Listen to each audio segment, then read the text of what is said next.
Let us begin in Hangzhou, China, where world leaders have gathered to discuss ways to bring about inclusive economic growth through innovation. South Korean President Park Geun-hye laid out Seoul's vision for building a future growth engine through creative economy. Song Ji-sun gives us a review of the opening day.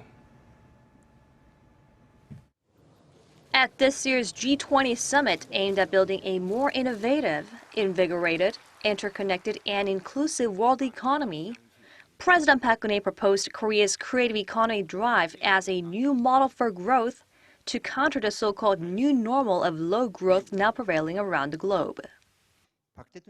President Park suggests creative economy as a new innovative and inclusive economic model to increase the potential of global growth, as it shares the same basis as the G20's discussions on growth through innovation. Park also emphasized Seoul's three-year economic innovation plan aimed at revamping labor, finance, education, and the public sector through reform, inviting G20 members to pursue structural reforms for growth.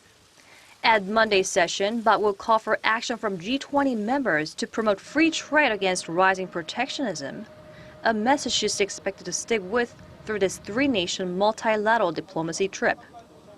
세계 경제가 앞으로 지속적으로 성장하기 위해서는 분열과 고립을 통해 방어벽을 높일 것이 아니라 더 높은 수준의 통합과 연계를 통해서 글로벌 경제 협력의 플랫폼을 만들어 나가야 합니다. President Park Geun-hye is also set for bilateral talks with Chinese President Xi Jinping on Monday, where the two sides are likely to discuss regional economic and security issues, including North Korea's nuclear threats and their stance on deploying the U.S. THAAD missile defense system in South Korea. Song Ji-sun, Arirang News, Hangzhou.